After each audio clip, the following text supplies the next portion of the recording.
estamos listos para comenzar. Me da mucho gusto que todos estén aquí. Antes de comenzar con las palabras de bienvenida de nuestras líderes de las asociaciones que hicimos alianza para el evento, quiero agradecer a nuestros patrocinadores por hacer posible la realización de Moonlit AI Conversations 2023. Y bueno, entonces muchas gracias a HG Consultores. Por aquí Rodrigo Gutiérrez está representando y además liderando una de las mesas. Así que estará interactuando con ustedes, y también gracias a Sánchez de Bani, que por segundo año nos están apoyando también para el evento.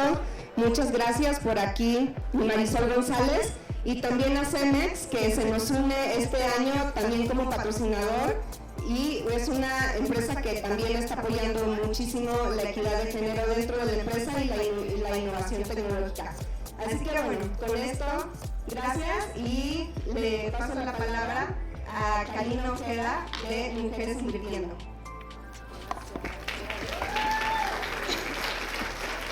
Hola, buenas noches. Pues estamos felices una vez más en esta alianza que tenemos Mujeres en Finanzas, CFA Society México y Mujeres Invirtiendo, de reunir a mujeres y a hombres en un lugar increíble. Gracias a Habita por este espacio que por segundo año podemos realizar este evento aquí. Y bueno, felices también de crear esta sinergia. Es la segunda vez que trabajamos, Guille, Fer Yáñez por ahí, Guille de CFA, Fer Yáñez que está por ahí, que estuvieron en las mesas de registro muy pacientes, registrando a todo el mundo. Lau de CFA, Vane de Mujeres en Finanzas y yo de Mujeres Invirtiendo, porque una de las cosas que queremos dar a conocer es cómo las alianzas y cómo el típico cliché de la unión hace la fuerza es real. Entonces, nosotras, como buscando la equidad de género, buscando que cada vez haya más visibilidad de las mujeres expertas, líderes en materias tan innovadoras como el año pasado, que nuestro evento fue de blockchain, este año de inteligencia artificial, que se note, ¿no?, la presencia de las mujeres líderes, pero siempre de la mano de los hombres. Entonces, este evento, que es mixto, ¿no?, estamos felices de contar con el apoyo de grandes aliados, de grandes compañeros, de grandes amigos que están hoy aquí también. Y bueno, pues la verdad que estamos también encantadas de contar con Debbie Bereviches, que es increíble. Ya la va a presentar Lau, que viene de Nueva York, que es una mexicana exitosísima y la top en su área, y estamos honradas de que estés aquí, Debbie, además con su mamá, está lo máximo. Y desde luego también la super rockstar influencer Ana Karen, de la Epic Queen, ¿no? Y 19 mesas con 19, bueno, 15 mesas con 19 expertos y expertas que hoy ya están aplicando la inteligencia artificial en tantos rubros, en tantas industrias, en tantas áreas. Y es lo que quisimos hoy hacer en este evento, demostrar cómo la inteligencia artificial ya está aquí. Ya no vamos a hablar de qué es, cómo se come, qué miedo. No, ya está aquí, y cómo vamos a usarla a nuestro favor. Entonces tenemos también estamos honradas de contar con tantas expertas y expertos en esta materia que nos van a ayudar después en el networking a guiar la conversación. Entonces nada, felices. Gracias por estar aquí, gracias por confiar en nosotras, por llenar este lugar tan increíble, y gracias a mis amigas y también a Den de Mujeres en Finanzas, CFA, y todas las de Mujeres Invirtiendo también que lograron que estemos hoy aquí. Gracias.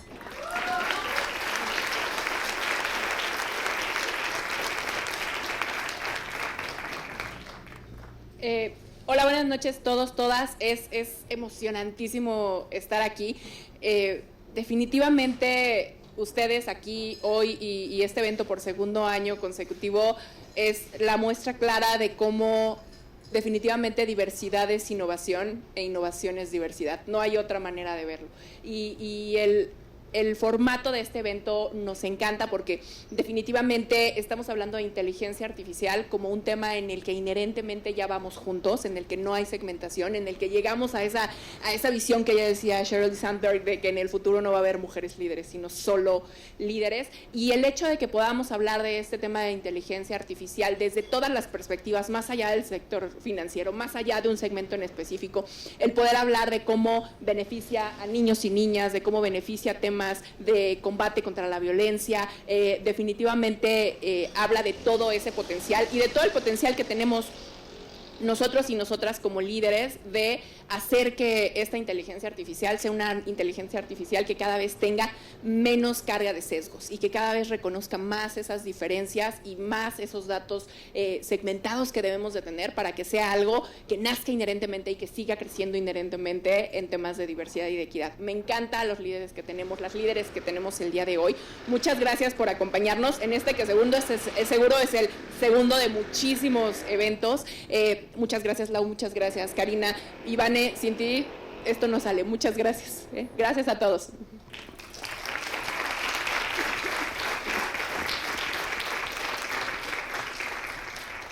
Pues reiterarles a todos muchísimas gracias por estar.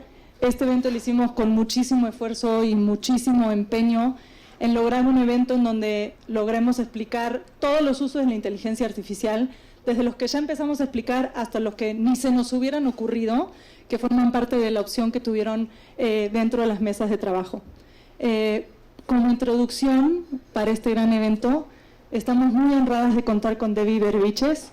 Debbie desde chiquita, por lo que cuenta, pero acá está su mamá para confirmarnos, era una niña que todo se preguntaba y que tenía mucha curiosidad por llegar al fondo de las cosas, de por qué. Y empezó estudiando filosofía, ¿no? Porque en esa época tal vez, y sigue siendo el caso, que las carreras STEM tienen muy poca participación de mujeres. Y Debbie empezó estudiando filosofía hasta que un día dijo, necesito probar cómo me va en física. Y en 2 meses se brincó 2 años de física en Estados Unidos, se graduó con honores, y no solo eso, siguió con más y más y más, y fue la primera mexicana graduada de Stanford en física, como doctora. Entonces, es un gran honor para nosotras tenerte. Debbie no solamente es doctora en física y ha pasado por quantum computing, data science y un montón de cosas que no tenemos ni idea y por eso estamos todos acá, sino que además es una gran impulsora de carreras STEM para mujeres y para niñas que tal vez vengan de otros estratos sociales y que también puedan saber lo que pueden aportar a una sociedad más inclusiva. Entonces, estamos muy felices de tenerte. Gracias por haber venido desde tan lejos. Y es un gusto tenerte.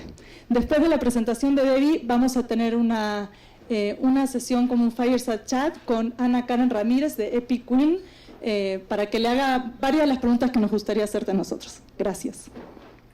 Muchísimas gracias, Laura.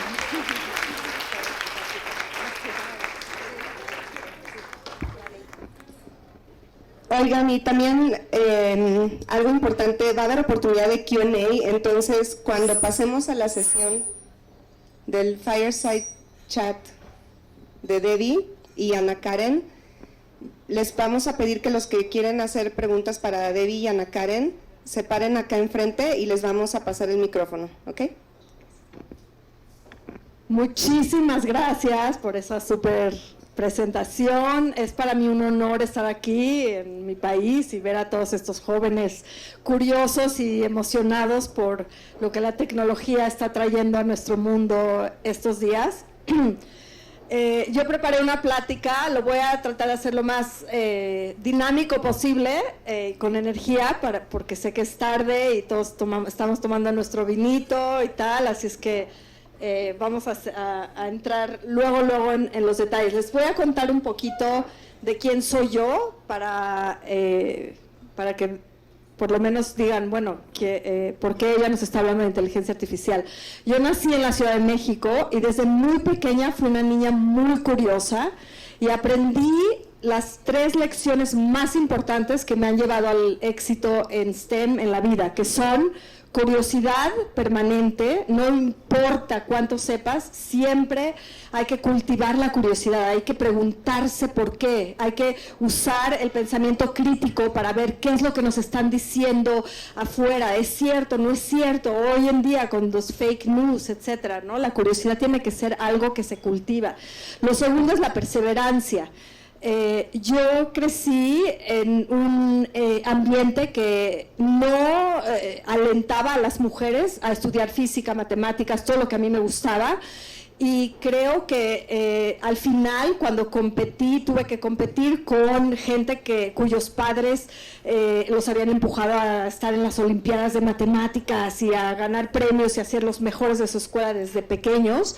Me di cuenta que no importa cuánta habilidad innata tenga uno para lograr las cosas, lo que más importa es la perseverancia, porque el que llega más lejos no es la persona a la cual se les hacen las cosas fáciles, sino que es la persona que después de cada obstáculo y cada caída se para y tiene la resiliencia para seguir adelante. Y por último, esto suena un poco contraintuitivo, pero es abrazar al fracaso. Creo que en culturas, especialmente las latinas, nos dicen muchas veces que hay que evitar el fracaso, lo cual muchas veces lleva, y está comprobado que las mujeres sienten un poco más de presión que los hombres en culturas hispanas de no fracasar. Entonces eso nos lleva muchas veces a dedicarnos a carreras o a hacer cosas que no son fáciles, para las cuales ya tenemos las habilidades, aunque no sea lo que nos interesa. Y entonces creo que es muy, muy importante, porque toda la ciencia y toda la tecnología es fallo tras fallo, tras fallo, tras fallo. Yo tengo 2 hijos pequeños, todos los viernes cenamos juntos y les hago 2 preguntas. Una, ¿qué les gustó esta semana? Y ¿en qué se divirtieron? Y la segunda pregunta es, ¿en qué fallaron? No porque quiero hacerlos sentir mal o humillarlos, sino al contrario, quiero celebrarlos, porque si no fallan en algo esa semana, quiere decir que no se impulsaron a aprender algo nuevo, que se quedaron con lo que ya tenían. El chiste es que cada semana encuentren una nueva pasión, un nuevo interés por usar la bicicleta o cualquier cosa que no hayan utilizado antes, y eso para mí, esas son las lecciones que me han llevado a donde he llegado.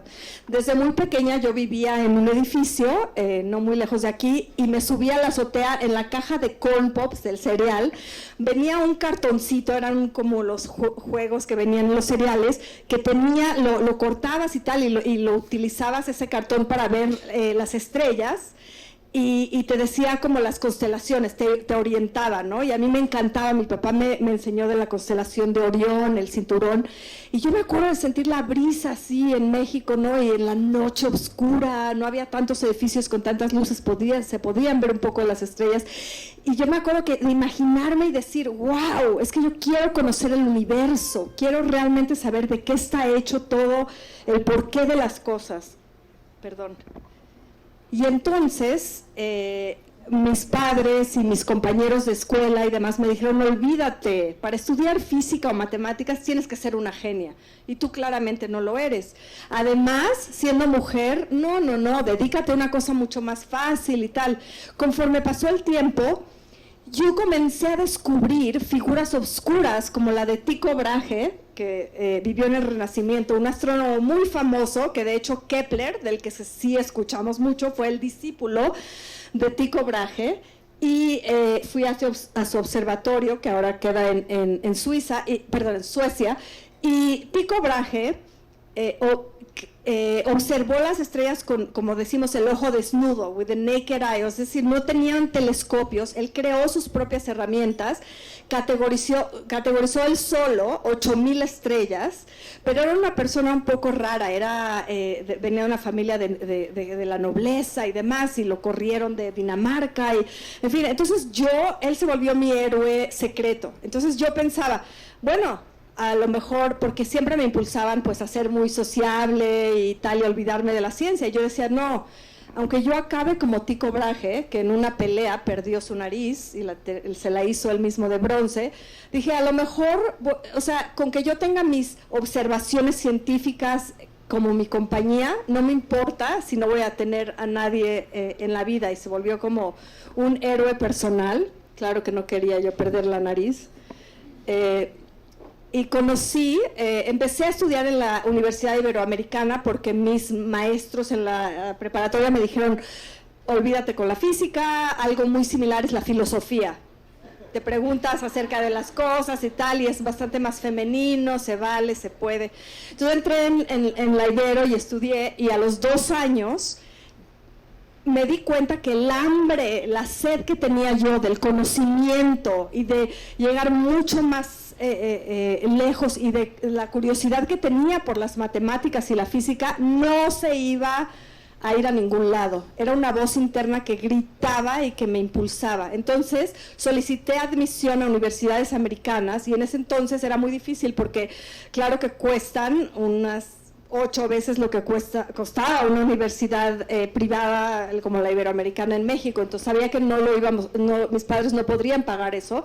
Sin embargo, fui sumamente suertuda, y la Universidad de Brandeis es una buena universidad pequeña en Massachusetts. Me escribió y me dijo, es que se ve tu pasión, está saltando de la hoja del ensayo que escribiste, queremos apoyarte, etcétera. Y me gané una beca completa para ir a Brandeis, lo cual implica que entonces ya pude ir, llegué a mitad del invierno, nunca había visto la nieve, era un poco intimidante, y conocí a esta señora increíble que fue mi mentora, Janet Matei, que tenía la misma beca que yo tuve. Ella había llegado de Turquía muchísimos años antes, y Janet me dijo, me encantaba porque ella y yo caminábamos, trabajé en su institución de astronomía, y caminábamos y me decía, las estrellas son las flores del universo, y las flores son las estrellas de la Tierra.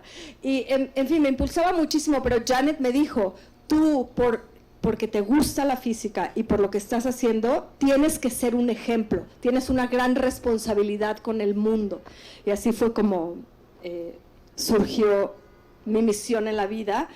Cuando llegué a la Universidad de Brandeis tenía pánico de hacer matemáticas, porque toda la vida me habían dicho que como mujer no iba a dar el cálculo no se me iba a dar, era imposible. Entonces, con muchísimo valor, me metí a una clase de astronomía muy general, muy básica, con muy pocas cosas técnicas, y el asistente del profesor era este estudiante de doctorado que se llamaba Rupesh, que venía de la India. Él venía de Darjeeling, de las montañas, como el té, y nos hicimos muy amigos. Rupesh y yo. Tiene una frase hermosa que dice, el conocimiento es la única riqueza que cuanto más la das, más rico te haces tú. Y entonces Rupesh y yo nos volvimos compañeros intelectuales, y le preguntaba yo 1000 cosas, hasta que en un momento le dije, es que no me quiero morir sin siquiera tratar de hacer física, no quiero. Entonces se paró, le habló a su profesor y dijo, te vamos a dejar saltarte los 2 primeros años de la carrera, si en 2 meses aprendes todo este cálculo. Me entregaron un libro, cálculo vectorial en 3 dimensiones, ¿verdad? Y entonces Rupesh se dedicó esos 2 meses a ser mi mentor, mi tutor, y pues con muchísimo esfuerzo y sin noches sin dormir, logré pasar eso y graduarme de la Universidad de Brandeis con honores en física y en filosofía. De ahí me fui a la Universidad de Stanford, me aceptó a trabajar con el premio Nobel del 97, yo llegué en el 98, que el Steve Chu fue secretario de Energía en Estados Unidos, y fue una maravilla llegar a su grupo, pero se pueden imaginar la intimidación de apenas tener 2 años de carrera y llegar a trabajar con alguien así. Fue sumamente difícil, y la razón por la que les quiero contar esta historia, y se las estoy contando, es porque siempre quise pagarle a Rupesh por todo lo que hizo por mí, por creer en mí, por ser la primera persona que realmente vio en mí el amor, la pasión, la perseverancia y la capacidad de hacer mis sueños realidad y convertirme en científica, y porque fue una persona que hizo prácticamente que mis sueños se lograran, porque en 2 meses él logró construir el puente y logró abogar por mí para que yo pudiera en 2 años, que era lo único que tenía mi beca, completar la carrera de física, que normalmente toma 4 años. Cuando le dije a Rupesh, es que te quiero pagar por todo lo que estás haciendo por mí, por la mentoría, la tutoría, todo esto, ¿no? Y Rupesh me dijo, no, Cuando yo crecí en Darjeeling, que es hermoso, esta es una foto de los Himalayas, y dice, había un anciano que subía las montañas y me venía a dar clases a mí y a mis hermanas de tabla, el instrumento musical hindú, matemáticas e inglés. Siempre le quisimos pagar a este anciano por todo lo que hizo por nuestra familia. Y el Señor nos dijo, no, la única manera en la que ustedes me pueden pagar es haciendo esto con alguien más en el mundo. Y así fue como Rupesh me pasó la antorcha en mi camino y nació mi misión en la vida, que es ayudar, incentivar, inspirar a más minorías, especialmente mujeres hispanas, a tener éxito y lograr completar carreras en STEM, en ingeniería, ciencia, tecnología y matemáticas, ¿no? Una historia muy emotiva, y ahora me dedico mucha parte de mi tiempo, además de mi trabajo, a crear iniciativas en diferentes países en el mundo. Esto fue en San Tomás, en una isla en el Caribe. Estos son en una comunidad rural en México, que hicimos todo un evento con... Aquí están todas las mujeres que asistieron. Esta es Graciela García, una mexicana que ganó el premio de Technovation Challenge, que es una de las iniciativas que yo creé en Estados Unidos, y fue la primera en toda su familia en graduarse de la universidad en ciencias computacionales. Y en fin, esa es mi historia, y lo que más me ha fascinado es entender el mundo y aplicar esos conocimientos para hacer cosas prácticas que transformen nuestra visión de nuestro alrededor, de con lo que convivimos, lo que pensamos, etcétera. Y ahora me dedico a la inteligencia artificial, también un poco a la computación cuántica, pero no vamos a entrar en eso esta noche, porque no tenemos suficiente vino para eso. Pero bueno, la inteligencia artificial es simplemente el intento de emular, de crear máquinas que hagan lo mismo que los seres humanos. Los seres humanos que tenemos ojos, vemos, pero no solo eso, nuestro cerebro traduce las imágenes en conceptos y por electricidad, etcétera. Escuchamos, el oído, hablamos, razonamos, resolvemos problemas, caminamos. Todo eso que podemos hacer como seres humanos lo queremos recrear con máquinas. ¿Por qué? Porque nos hace la vida más fácil, porque hay muchos de los trabajos, hay muchas de las cosas que son tediosas, que son difíciles para los seres humanos. Por ejemplo, hay cosas para las que las computadoras son por mucho superiores, ¿no? Entonces, por ejemplo, contar, me acuerdo que mi hija a los 6 años estaba muy emocionada que podía contar hasta el número 200, ¿no? Pero la computadora obviamente puede contar millones, billones, etcétera, en tan solo un segundo y hacer cálculos mucho mayores. Entonces nos aumenta nuestras capacidades. Por eso es que estamos luchando por crear, obviamente, inteligencia artificial justa, que no tenga sesgos y demás, y ética, pero que también nos sirva para avanzar la humanidad. Ok. Pero ¿qué significa para tu futuro, para todos nosotros que estamos aquí? La inteligencia artificial a veces suena como ciencia ficción o algo como muy lejano y tal. Y yo lo que quiero decir es que los datos están aquí para quedarse.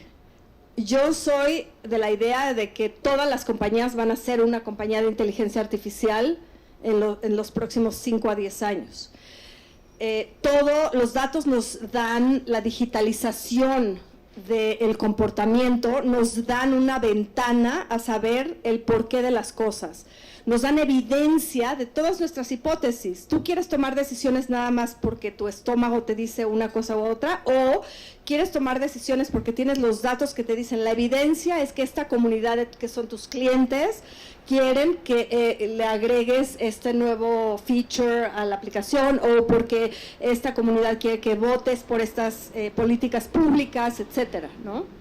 Ahora, a mí me molesta mucho que hoy en día la inteligencia artificial, especialmente en lo que llamamos los Large Language Models, los modelos gigantescos de lenguaje, ha llamado tanto la atención, creo que el ChatGPT y DALL-E, todas estas aplicaciones que son parte de lo que llamamos el single prompt engineering, que solamente uno les tiene que dar no millones de datos, sino un solo artísticamente construido, pero una sola frase de dame una foto de un ingeniero trabajando en construir el edificio, en reforma, etcétera, y te crea, ¿no?, una historia, una imagen y demás.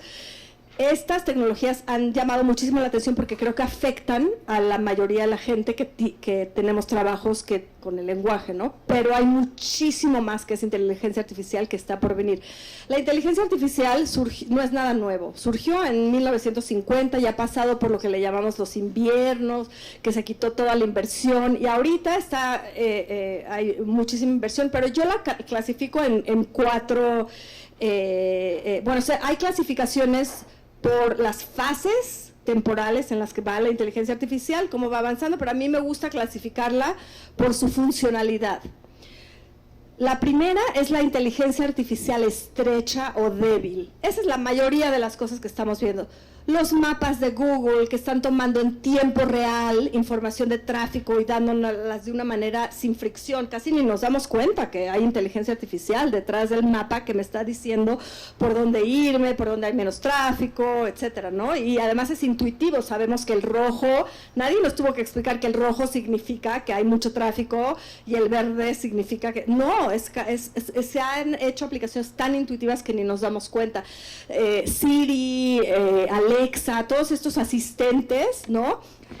¿Por qué se le llama estrecha? Porque solamente pueden hacer una cosa. Por ejemplo, si yo le pido a Alexa que juegue ajedrez, olvídate, ¿no? Que me tome una foto, no.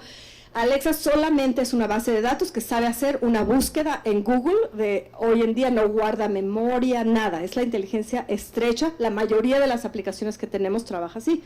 La que sigue, la segunda, es la inteligencia artificial limitada, se llama de memoria limitada, que es un poco más avanzada y ciertas cosas tenemos. Por ejemplo, los coches eléctricos, un coche Tesla y demás, no solo eléctricos, sino autónomos. No solamente tienen la información en la memoria de los mapas de Google y demás, pero tienen que calcular en tiempo real la velocidad, el momento, la probabilidad de chocar con el vehículo de al lado, etcétera, para tomar decisiones, si me puedo cambiar de carril o no. Entonces, guardan en su memoria, pero es memoria de tiempo corto, no tienen memoria de quién estaba conduciendo ahí ayer. Es memoria de los últimos 5 minutos o 10 segundos, que es la importante para hacer el cálculo de si me cambio de carril o no. Entonces, esos se llaman modelos con memoria limitada. Los utilizamos en muchísimas cosas y voy a dar ejemplos. La tercera inteligencia artificial a la cual no hemos llegado, le llaman en inglés Theory of Mind o teoría de la mente, es cuando, no sé si alguno de ustedes ha visto a Sofía, la humanoide, la robot humanoide que es como una mujer y que habla y que hasta es un poco asusta, ¿no? Es la inteligencia que se hace consciente de que está trabajando, está comunicándose con otra inteligencia.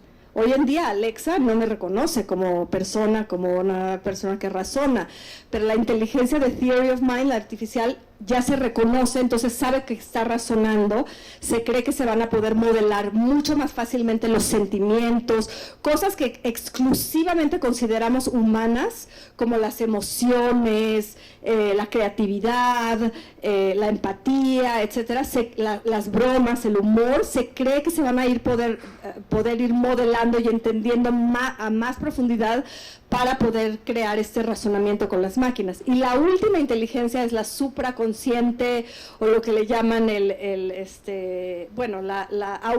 inteligencia artificial autoconsciente, que es cuando los robots con inteligencia artificial, o no tiene que ser un robot, cualquier aplicación, no solo es consciente de que está hablando con una inteligencia, sino es autoconsciente.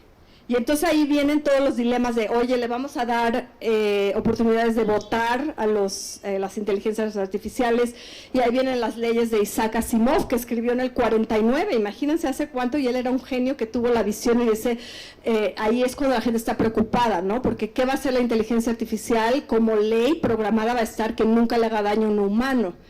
Pero esa ley se puede violar si esa inteligencia artificial está programada por un humano que no le gusta el otro humano y quiere atacarlo, etcétera. Entonces ya entran peligros y consideraciones de muchísimo más peso, ¿no? Entonces en eso es lo que estamos entrando. Pero hoy en día todo eso es simplemente una hipótesis. Los datos están en todas partes, tanto así que están en la basura. Este fue mi primer proyecto para el MIT Media Lab. Esto es en Nueva York, pero el proyecto que hicimos fue en Seattle. Lo que hicimos fue esto, ya fue hace 20 años. Le pusimos estos chips. Este chip está en cualquiera de sus teléfonos, es simplemente un GPS, un localizador, porque queríamos entender el mundo invisible de la basura. Y esto fue lo que pasó.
Como vimos en el mapa, las primeras semanas localizamos los productos de basura en todas partes, era algo aleatorio, no se veía ningún patrón, pero después de 1 o 2 meses empezamos a ver mercados que, por ejemplo, los cartuchos de las impresoras se desarman en Estados Unidos y se mandan a México. Resulta que hay un mercado secundario en los cuales se rellenan de pintura y se vuelven a revender en México. Entonces se iban a la costa para después ser transportados a México. Las baterías de litio y demás se iban a África, porque ahí, aunque eran consideradas basura, en Estados Unidos se recargaban y se volvían a revender. Y entonces lo que queríamos demostrar es que hasta en la basura, al ver su comportamiento, puede ser útil para crear políticas públicas e informar a los gobiernos y a los comercios de todo este tipo de cosas, ¿no?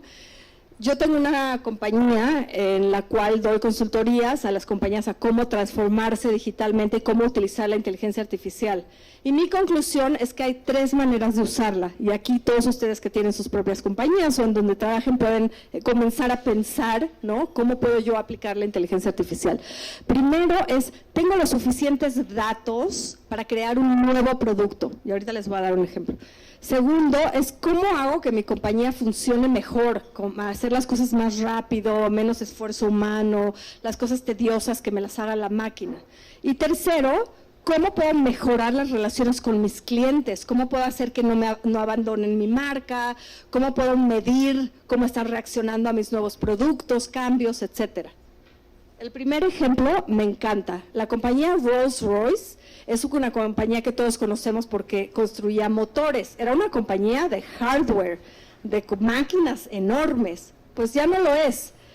Tanto creyó y apostó en los datos que ahora tuvo que pivotear y crear un nuevo producto. Ahora es una compañía que es de software, ya no de hardware. ¿Por qué? Ellos construyen las turbinas para los aviones, son máquinas gigantescas y normalmente en la antigüedad, hace algunos años, se tenía cada 2000 horas de uso de una turbina, se calculaba, se deshacía la turbina, se consideraba ya, digamos, irreparable y se tenía que reparar y poner todo nuevo.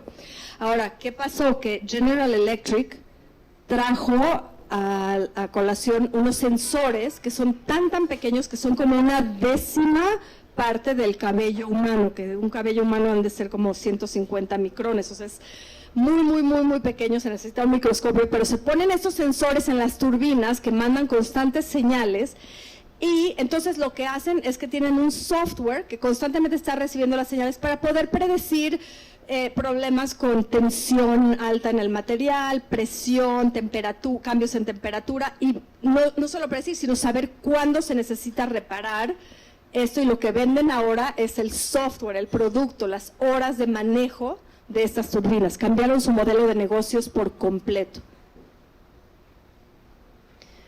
Trabajé también con General Motors, los coches, que sabemos que ofrecen este aditivo, esta aplicación del OnStar, que como la venden es como wow, qué increíble, porque tienes información de a dónde vas, del camino, de qué cosas hay por ahí, etcétera. Además, te ayudan, mandan el servicio si estás en un accidente de inmediato, etcétera. Pero la excusa de venderle eso es lo que ellos están tomando, es información de cómo manejas tú, ¿no? Entonces están tomando que si frenas demasiado y que aceleras demasiado rápido, y todos estos datos forman patrones que llegan a un score, una calificación que se le da a cada persona. Esa información pasa a lo que es GM Financial, General Motors Financial. Muchos de los que conducen autos de General Motors obtienen sus seguros, sus pólizas de seguros con GM Financial. Entonces, la compañía ya no tiene que dar las pólizas así en general, todos pagan esto, sino que a la gente que maneja bastante bien, que conduce sin riesgos y demás, se les da un mucho mejor precio. Entonces, son ya con inteligencia artificial pólizas y seguros inteligentes, lo mismo que a vida. Para la salud mental tenemos aplicaciones como esta que envían toda la información y toman un proxy de los síntomas de la persona. Cuando la persona manda un texto o expresa cómo se siente, lo considera y busca con tantos datos a personas en otras situaciones que sean muy similares, y predice cuál es el método para curarte, para ayudarte, para que salgas adelante y demás. Más eficiente, que haya funcionado con otras personas. Esta compañía solo puede existir en China porque tiene 400 millones de usuarios. Ping An empezó a hacer de seguros, hoy en día tiene de todo, pero lo que más me gusta de Ping An es Good Doctor. Es una aplicación. Hoy en día en Estados Unidos, si tenemos telemedicina y podemos hablar con nuestro doctor, ya es lo máximo. Bueno, esta compañía no solo provee el servicio de eso, hace el outsourcing de los diagnósticos médicos, o sea que manda las imágenes de rayos X, etcétera, a la India o a China rural, etcétera, donde hay muchos otros médicos que así pueden ganar un sueldo y analizar y diagnosticar, porque no hay en China, en comunidades rurales, los suficientes médicos expertos en ciertas cosas. Hace cirugías remotas con inteligencia artificial, toma todos los datos y toma decisiones de cuál es la mejor manera de operar este tumor, tal, y los cirujanos expertos en ciertas partes, digamos en México, puede integrar y meterse a una cirugía en cualquier otro país, en Estados Unidos, en la India, en África, etcétera, y hacer recomendaciones y guiar a los cirujanos locales para que aprendan esto. Además, le manda a tu farmacia local más cercana a ti los medicamentos y con tu receta para que te lo envíen luego a casa. Este es un edificio en Houston que me encanta porque es cero neto. Ellos decidieron que van a utilizar el comportamiento del edificio, no nada más vamos a poner como los edificios antiguos el heating, ¿no? La electricidad y calentar a todos por igual. Muchas veces durante el día se asolea tanto el edificio que no necesitan prender la calefacción en invierno. Entonces son edificios inteligentes y ellos llegaron a tal grado porque tienen una plataforma con Tableau de inteligencia que sabe, o sea, es más, una vez hubo alguien de limpieza que dejó el agua caliente abierta, un chorrito, y en la misma plataforma lo arreglaron y lo vieron luego, y lo increíble es que han ahorrado tanta energía que el edificio produce cero, tiene costo de energía cero. No solo eso, gana $1,000 al año, que todavía no es mucho, pero 1,000, porque da energía de regreso al grid en Houston, vende la energía, es algo increíble. Los servicios futurísticos para edificios me encantan, ¿no? Vamos por suscripción, dependiendo de cuánto necesitamos, no vamos a pagar una cantidad fija, energía local, infraestructura y materiales elásticos que cambian la permeabilidad del edificio dependiendo los nuevos materiales y dependiendo del terremoto o del clima, reconocimiento de voz, voy por el pasillo y digo, por favor sube la temperatura que ya voy a llegar a bañarme, y materiales que se autorreparan, y eso es algo increíble. Otra que es otro producto, y lo voy a decir rápido, Shell Global, una compañía de energía, obviamente todos la conocemos, se tardaba 5 años en analizar y checar una refinería, un oleoducto, todas los ductos, las ¿cómo se dice? Tuberías, etcétera. 5 años con gente que trabajaba. Hoy en día, con inteligencia artificial se tarda 1 mes. ¿Por qué? Porque tiene drones que reconocen imágenes, tiene inteligencia artificial para clasificar imágenes e inmediatamente puedes saber si está rota la tubería, si hay un leak, ¿cómo se dice? Una falla de gas, etcétera.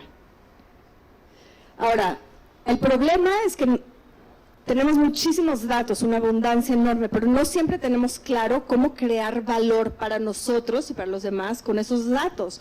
O sea, hay muchísimos trabajos que yo he hecho, que he llegado al New York Times o lo que sea y hago un proyecto de 4 o 5 meses y al final me dicen, bueno, pero es que no fue suficientemente importante para el CEO o lo que sea. Entonces, lo que yo siempre aconsejo para todos los que estamos en compañías medianas o grandes es conversar con los clientes, cuáles son sus bottlenecks, o sea, qué es lo que les atora su progreso, cómo los podemos ayudar.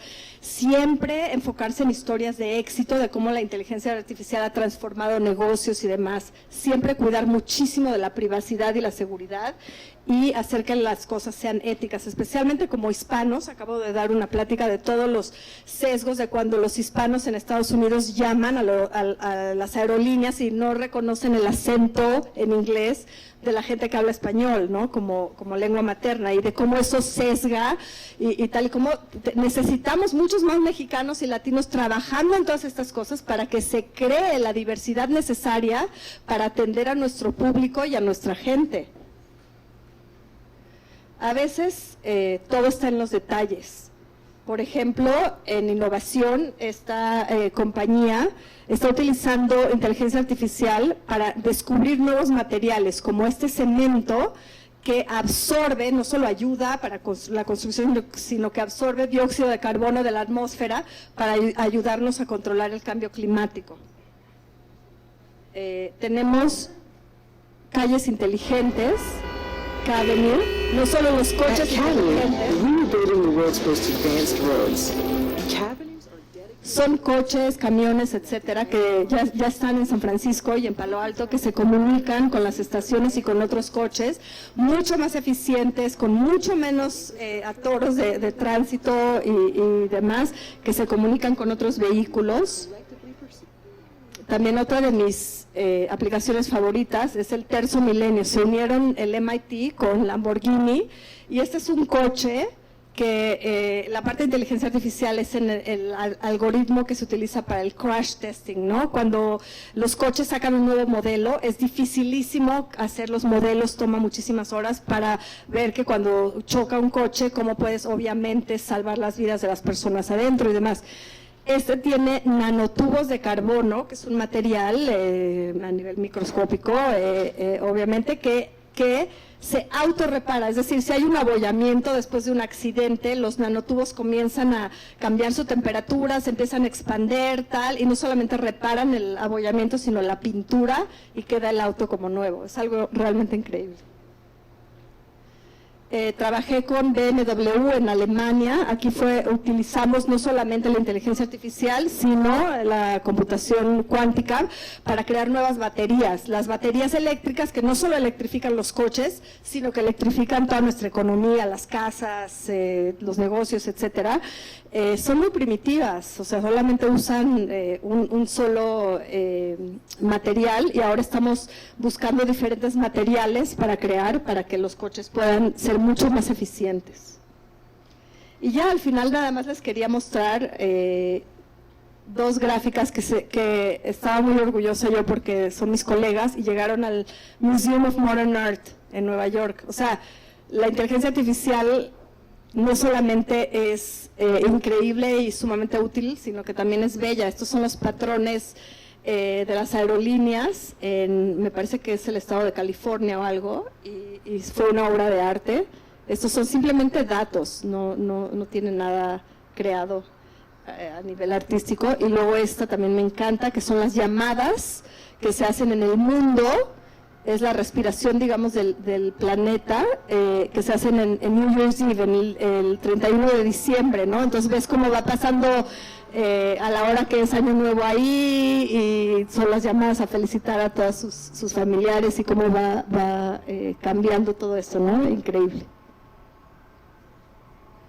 Y bueno, la conclusión es que los datos más la gente es lo que va a elevar el valor de las cosas, porque aunque estemos rodeados de aplicaciones increíbles como esto fue DALL-E, ChatGPT, etcétera, las máquinas, por más que esto lo debato con mis colegas, no son creativas. Todavía necesitan del ser humano para crear el prompt, para generar estas inteligencias. Muchísimas gracias por su atención.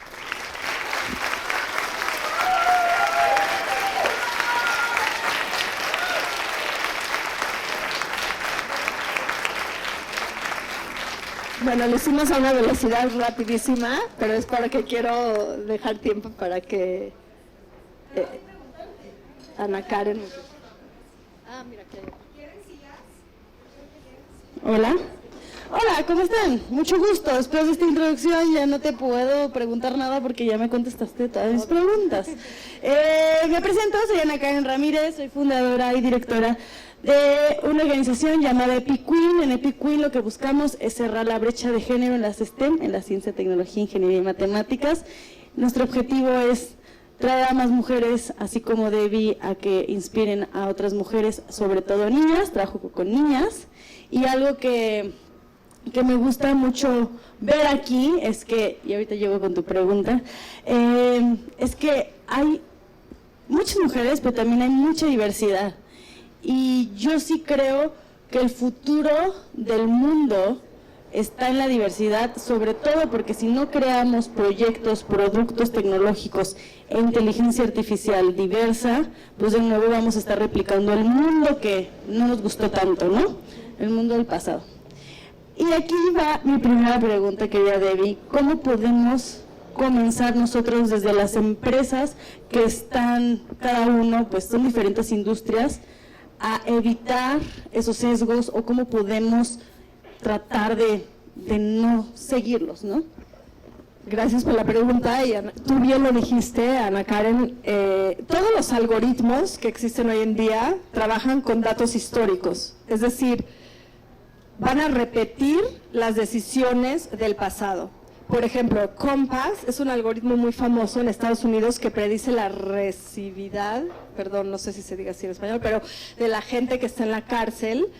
Y se quejaron los afroamericanos, especialmente una mujer, hubo todo un dilema porque fue sumamente injusto que ella, al salir de la cárcel por un crimen muy pequeño, los algoritmos que utilizaban en los juzgados predecían que ella tenía una gran probabilidad, solo por ser afroamericana, de volver a caer y cometer un crimen, y por lo tanto no le daban la libertad condicional que a muchos otros sí.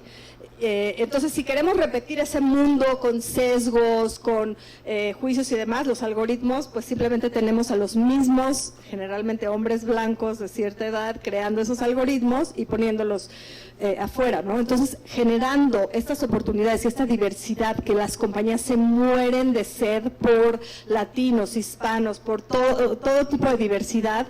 Porque, por ejemplo, todos ya saben hoy en día que incluso el bottom line, o sea, las compañías, muchas gracias, les va mejor financieramente incluso cuando tienen esta diversidad. Entonces, por ejemplo, las bolsas de aire de los coches, el equipo que las creó solamente eran hombres y de cierto tamaño. empezaron a haber muchísimos accidentes, incluyendo muertes de mujeres, porque su tamaño y todo no había sido tomado en cuenta. Entonces hay muchos ejemplos en las industrias. Entonces, cualquier industria que estén ustedes, los clientes que están afuera representan un mundo sumamente diverso y es el deber de cada uno de ustedes, seas programador, seas en marketing, seas lo que sea, cualquiera que sea tu función, de traer a colación todos estos sesgos posibles y de demandar que las compañías chequen los sesgos potenciales, los riesgos de discriminación que tenga cualquier tipo de aplicación. Y meter la voz, no tener miedo y no quedarnos callados, porque si nos quedamos callados el mundo de la inteligencia artificial nos va a llevar por las patas. Sí, hay un documental muy bueno de Joy Buolamwini, si lo pronuncio bien, que se llama Coded Bias, en Netflix. Excelente. Algo que he visto complementando a esto es que no sé si les ha pasado, ahorita ni siquiera es como de las aplicaciones que se generaron ya en el pasado. Algo que he notado típicamente en las aplicaciones de inteligencia artificial que generan imágenes, cuando tú subes tu foto, está creando mujeres hegemónicas y se ha visto una queja constante de mujeres gordas o mujeres de color que ni siquiera se parecen a ellas, porque a fuerza la inteligencia artificial les quiere poner más hegemónicas. De hecho, a mí me cuesta mucho trabajo que me hagan como a mí, o sea, siempre me quieren hacer más blanca, o súper delgada, o súper grande, o sea, no hay como una mitad. Pero bueno, nada más el comentario. No, totalmente cierto. De hecho, una amiga mía está en esa película, ella se llama Cathy O'Neill y escribió un libro maravilloso que se los súper recomiendo, se llama Weapons of Math, de Matemáticas Destruction.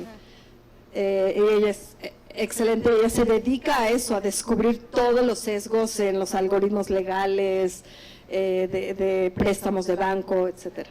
¿Cómo crees que, yo trabajo mucho con niñas y sobre todo niñas y niños pequeños, cómo crees que podamos empezar a introducirlos a la inteligencia artificial, que lo entiendan más?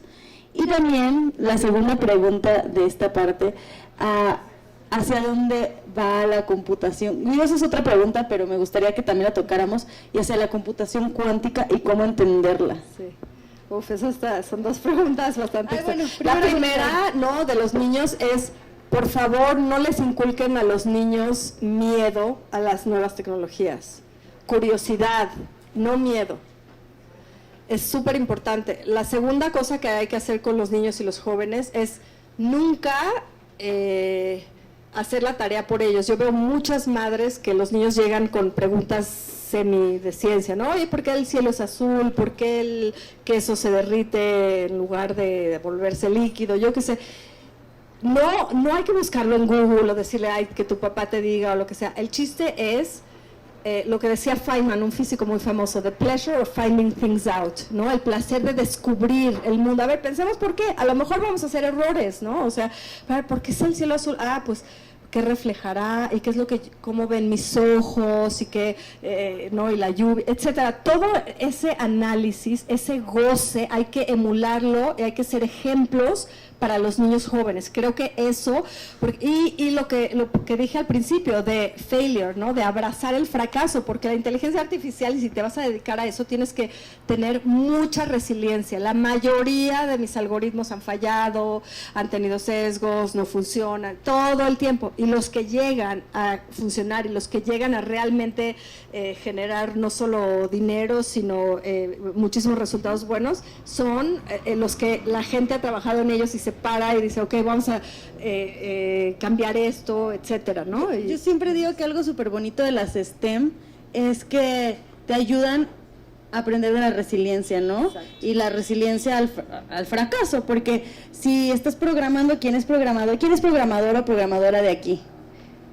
Bueno, los que son programadores o han aprendido a programar saben que un punto y coma, tú debes saber que un punto y coma hace la diferencia, ¿no? Y sí veo tangiblemente que cuando una niña, principalmente una niña, está intentando hacer su programa, su aplicación, su página web, una y otra vez, y ay, es que no me sale, y en algún momento pues, se da cuenta como, ay, era el punto y coma, lo que estaba mal, y que ve que funciona su primer videojuego como en Technovation o su primera página web y ve que le sale y ella misma pudo, ese es el gran momento de empoderamiento, ¿no? Yo siento que eso es lo que más da. Qué divino ese momento, sí, es increíble.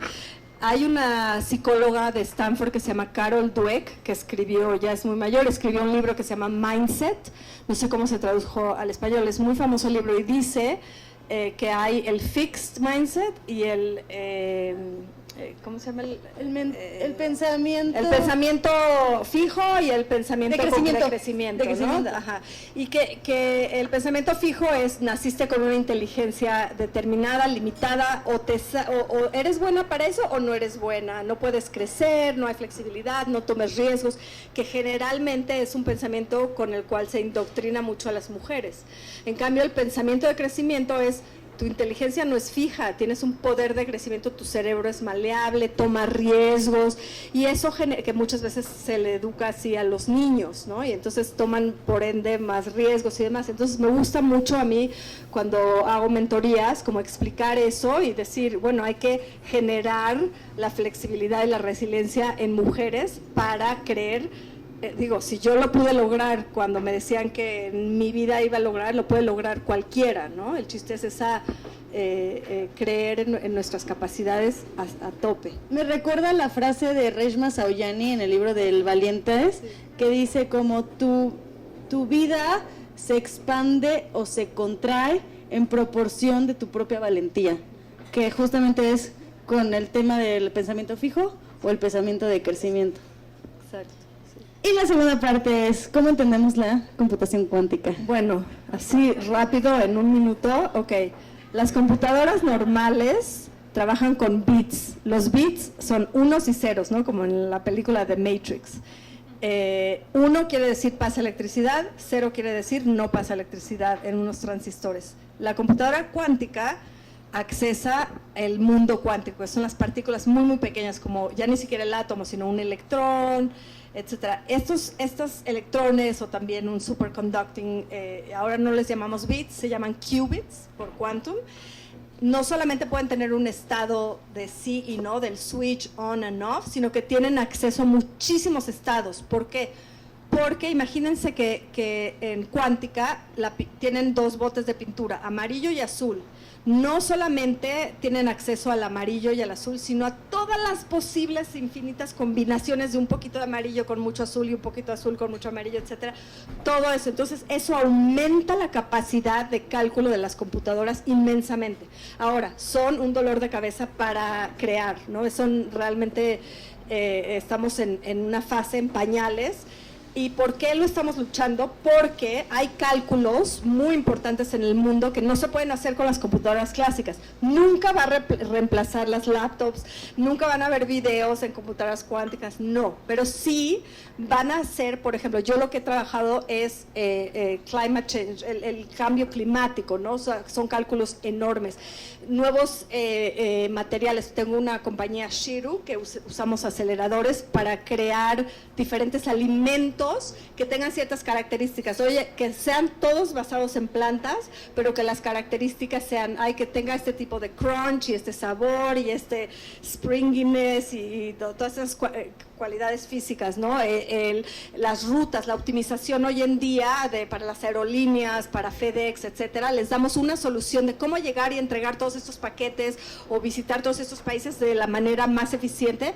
Tienen una buena solución, pero no la ideal. Para llegar a la ideal, que pueden ahorrar un montón de billones de dólares en gasolina y demás, se llega con la informática cuántica, etcétera. Entonces va a resolver un montón de problemas que hoy en día no los podemos resolver. Yo digo que es como la película, todas las cosas al mismo tiempo en todas partes, ¿no? Buenísimo, o sea, como si quieres saber qué va a pasar con cualquier cosa todo al mismo tiempo en todas partes, eso es la computación cuántica. Bueno, nada. Y más bien ahora me gustaría dejar 2, 3 preguntas para el público que se anime, que levante la mano para decir como quiero hacer.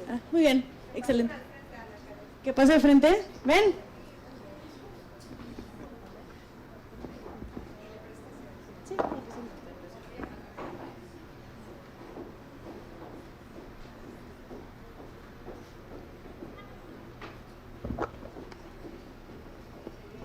Hola.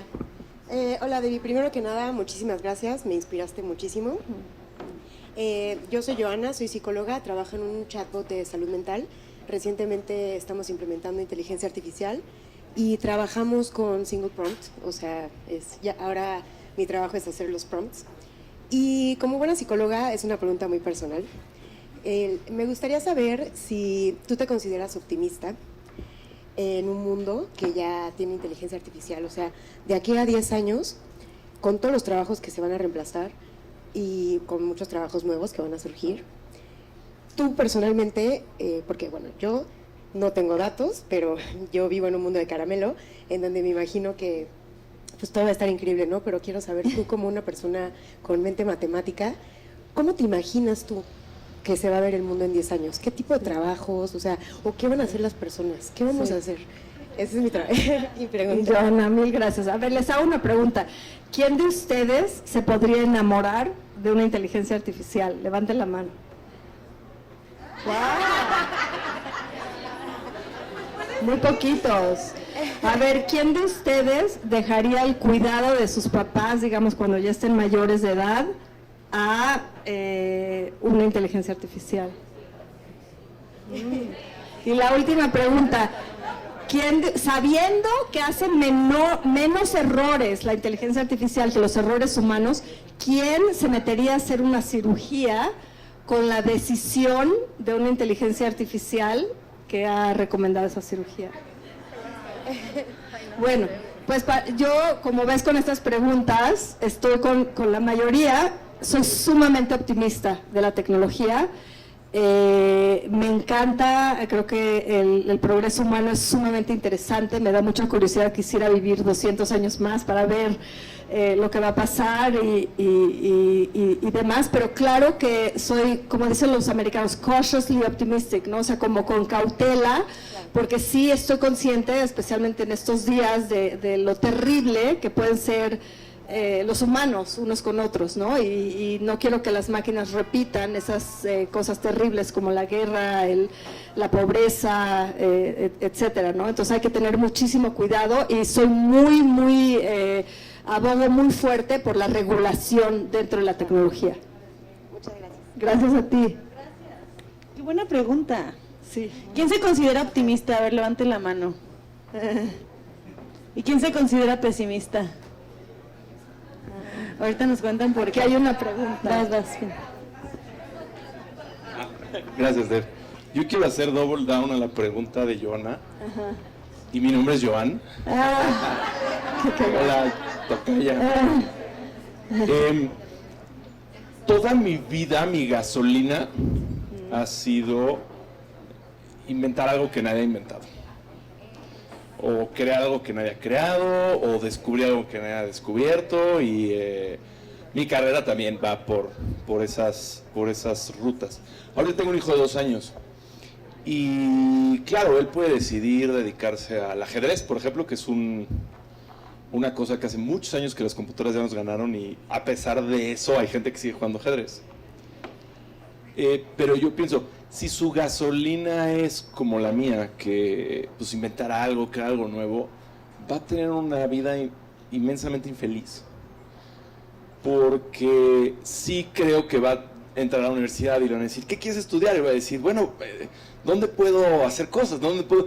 Bueno, pues que eres un mico comparado a las cosas que están haciendo nuestros AIs ahorita. Entonces, pues no, pues sé feliz, ¿no? Haz lo que tú quieras, pero no inventes nada, ni descubres nada, ni hagas research, ni hagas nada de eso, porque eso ya, o sea, es como, pues el chango más inteligente que tenemos, pues no va a entrar a la universidad. No, yo estoy totalmente en desacuerdo con esa visión, porque como decimos muchas veces en física, we stand on the shoulders of giants, ¿no? O sea, realmente todo lo que hacemos no es creativo desde cero, ¿no? Ya nos paramos en los hombros de gigantes que han inventado muchas tecnologías, sabidurías, conocimientos, cálculos para que nosotros podamos usar nuestra creatividad y crear lo demás. Tu visión está pintando el mundo como si fuera la inteligencia artificial ya solita ahí, ¿no? Sin ser manejada por un ser humano, va y demás. Lo que estamos viendo, de hecho con los datos es que se están aumentando las capacidades humanas, no se están reduciendo. Es decir, una persona como tu hijo de 2 años, yo tengo un hijo de 4 y similar, que envidia todo lo que va a poder llegar a ser, porque va a poder tener todo el poder de cálculo y matemático a su disposición para crear por mucho más encima cosas nuevas que nosotros ahorita no podemos ni imaginar, porque las tecnologías con las que crecimos son tan limitadas comparadas con las que él está creciendo. ¿Sí me explicó? Entonces yo creo que hay que impulsar y va a llegar muchísimo más lejos y con mucha personalidad única y creatividad. Como dije hoy, la creatividad es singularmente humana y todavía somos nosotros los que estamos dominando la inteligencia artificial y guiando el paso de qué problemas vamos a resolver con ella. Tenemos espacio para una pregunta más. ¿A quién se la doy? Tengo una. ¡Oh, ya no sé quién! Tú di. Gracias, muchas gracias, muy interesante. Comenzaste diciendo la inteligencia artificial se crea replicando la inteligencia humana y la inteligencia humana, bueno, y la inteligencia artificial a su vez se alimenta de datos. Los datos vienen normalmente o la mayoría de las veces de comportamiento humano y es como la perpetuidad de los sesgos cognitivos humanos. ¿Cómo hacen los científicos para tratar de eliminar los sesgos? Porque creo que el mero hecho de tratar de eliminar un sesgo es a su vez un sesgo, ¿no? O sea, es corregir. Sí, yo te voy a dar un ejemplo sumamente concreto. Trabajé con un banco, ¿no? Y estaban tomando el análisis, o sea, tenían las columnas en Excel, que ellos querían usar la inteligencia artificial para decidir a quién le daban un préstamo, nada más. Entonces tenían en las columnas edad, y tal, y estaban edad, trabajo, profesión de la persona, qué propiedades tenían, cuál era su situación financiera, algunos números, ¿no? Estaban muy orgullosos de que no tenían ninguna que decía raza, ¿no? O etnicidad.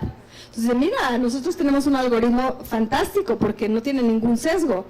Y entonces cuando lo vi, lo primero que se me ocurrió es, te estás haciendo tonto, o sea, tienes una columna ahí que toma el zip code, es decir, el área en la que vives. Sabemos muy bien que hay áreas muy lujosas en donde la gente ya está sesgada, digamos, no hay homogeneidad, no hay diversidad, está esa comunidad, ese zip code es puramente de gente blanca que gana de aquí para arriba y demás. Y esta comunidad a la que te está saliendo el score, ¿no? La calificación del algoritmo te está saliendo muy baja, esa comunidad es de gente afroamericana que tiende a default, a fallar a veces en sus pagos, etcétera. Si queremos un mundo nuevo, a veces no se puede solo quitar la columna, ¿no? Hay cosas que hay que checar y sustituir, pero en esta instancia quitas esa columna, porque lo que quieres es, sabes que vas a reproducir un mundo injusto si la dejas. Yo lo que quiero es realmente darle oportunidad a gente que no ha tenido oportunidad antes. Entonces, quitamos esa columna y el algoritmo funcionó maravillosamente y continuamente se sigue haciendo. Entonces los sesgos vienen cuando tienes equipos demasiado homogéneos y demás, pero hay hasta libros que te dicen casi paso por paso cómo, qué preguntas hacer, qué estás sirviendo, cuál es la diversidad de tus clientes, qué quieres llegar para ver, comprobar todas las encuestas que haces con tus clientes, qué les hace falta y demás, te van a iluminar el camino hacia dónde va y cómo quitar esos sesgos. Creo que el futuro es muy optimista. Iba a concluir, pero tenemos una pregunta más, ¿no? Sí, una más. A ver, es que yo sé que esta chica. Perdón. Bueno, en virtud de que hay varios abogados en la conversación hoy, en el evento, yo soy Andrea, soy de Galicia Abogados y en el mundo de los abogados se ha implementado inteligencia artificial para el desarrollo de contratos y cada vez más para atender a los clientes como de manera más eficiente, etcétera. Pero no deja de ser un mundo súper conservador, ¿no? Sí. Entonces, a mí lo que me llama la atención es si en todas las mesas de discusión que tú has tenido, ¿qué tanto se ha hablado sobre la posibilidad en un futuro de enjuiciar o de someter a un procedimiento jurídico a los robots que estén prestando servicios y que estén pues desarrollando todas estas inteligencias artificiales ahora en nombre de humanos? Gracias. Me encanta. ¿Cómo te llamas, perdón? Andrea. Andrea, me encanta tu pregunta, pero te puedo dar una plática de 2 horas. Es complicadísimo. Hoy en día han habido crímenes que se sabe que Alexa o Siri tienen grabados los sonidos que pasaron de antes del crimen, pero por cuestiones de privacidad y seguridad no se pueden incluir en un juzgado. Hay hoy en día, de hecho a eso se dedica esta amiga Cathy O'Neill. Ella va a los juzgados y ella es como la experta en inteligencia artificial que dice, esto sí lo podemos usar como evidencia, esto no.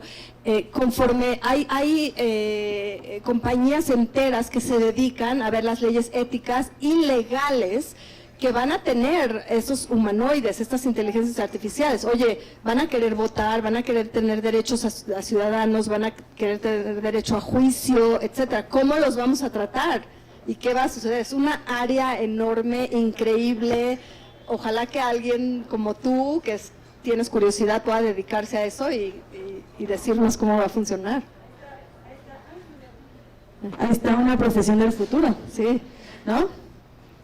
Ética en inteligencia artificial, Sí, filosofía en ya inteligencia artificial y todas las anteriores. Y bueno, pues quiero agradecer sobre todo a ti por darnos esta plática tan inspiradora. Yo me quedo muy feliz ante un optimismo hacia el futuro, sin olvidar que tenemos que también tener un poquito de cuidado, sí, sin pensar muy negativo. Y para finalizar me gustaría tener una conclusión tuya. Mi conclusión es que no dejen que nada ni nadie en el mundo detenga su curiosidad. Dedíquense en su tiempo libre a cualquier cosa que pueda hacer crecer sus habilidades, su curiosidad. No dejen que ningún obstáculo externo pare su curiosidad para acercarse más al mundo y cómo funciona. Porque si quieren estar en el futuro y en las carreras del futuro, la única manera es que usen al menos la inteligencia artificial, y la diferencia entre las personas que estemos en el futuro y las que no, son las que habrán aprendido a llevarla de la mano, ¿no? Entonces, pues muchísimas gracias. Aquí están las redes sociales de Debbie. Sí. Y a mí me pueden encontrar como Ana Filmmaker y Epic Quiz en todos lados. Muchas gracias. Gracias.